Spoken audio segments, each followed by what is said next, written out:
লাগে, অনেক সময় দেখা যায় যে ঠিক আছে, এখানে আপনার মানে এগুলো আপনার লেখেও দিচ্ছে, মানে এই কোম্পানিগুলো আপনার ওষুধের নাম চলে এসেছে, কারণ এটা আপনার উদ্দেশ্য দ্বারা লেখে।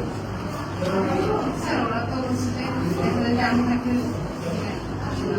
হ্যাঁ, ইচ্ছা মানে তো তারা এমনি পাথর করে দিচ্ছে, আর আপনি তো দাও দিয়ে কাগজ দিয়ে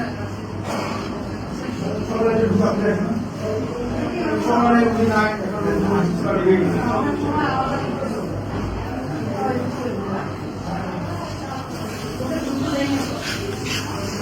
একদম স্পষ্ট আমরা দেখতে পাচ্ছি যে আসলে এরকম যদি সবাই চেষ্টা করতো এখানে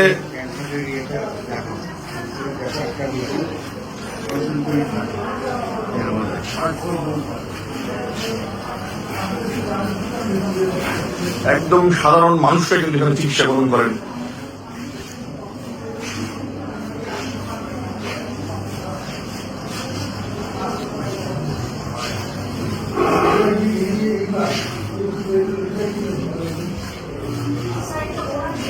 স্যার আমাদের তো এত চাপ থাকে, ওটা দেখার মতো আমাদের ধৈর্য থাকে না স্যার।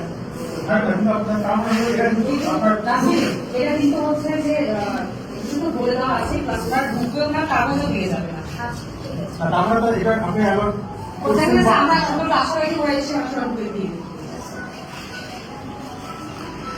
একদম গ্রামের প্রত্যন্ত অঞ্চলের সাধারণ মানুষ কিন্তু রংপুর মেডিকেল কলেজকে আসলে হৃদয়ে ধারণ করে তারা চিকিৎসার জন্য আসেন, তাদের চিকিৎসা সেবা যেন ব্যাহত না হয় সেজন্য আসলে ব্রিগেডিয়ার স্যার চেষ্টা করছেন এবং সম্মানিত চিকিৎসক রয়েছেন তাদেরকেও আহ্বান জানাচ্ছেন সবাই মিলে আসলে এই চিকিৎসা সেবাটাকে এই মানুষগুলো সাধারণ মানুষগুলো এদের দেখেন যে আসলে একদম দেখলেই আসলে কষ্ট লাগে অথবা মায়া লাগে এরকম একটা অবস্থা।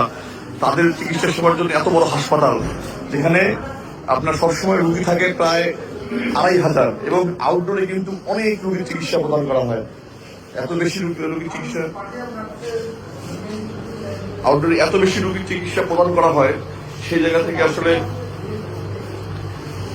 চিকিৎসকরা চেষ্টা করছেন, কিন্তু আসলে সবার প্রচেষ্টা চিকিৎসক, নার্স, তারপরে ছাত্র রয়েছেন এবং কর্মচারী বিন্দু সবাই চেষ্টা না করলে কিন্তু আসলে যে ফল সে ফল কিন্তু আসলে আমরা পাবো না। সেটাই কিন্তু স্যার মেসেজ দিচ্ছেন, সবাইকে জানাচ্ছেন যে আসলে মেডিকেলটা আমাদের সবার, একটা কিছু হলে আমরা হয়তো এখানে আলোচনা করি, সমালোচনা করি, কিন্তু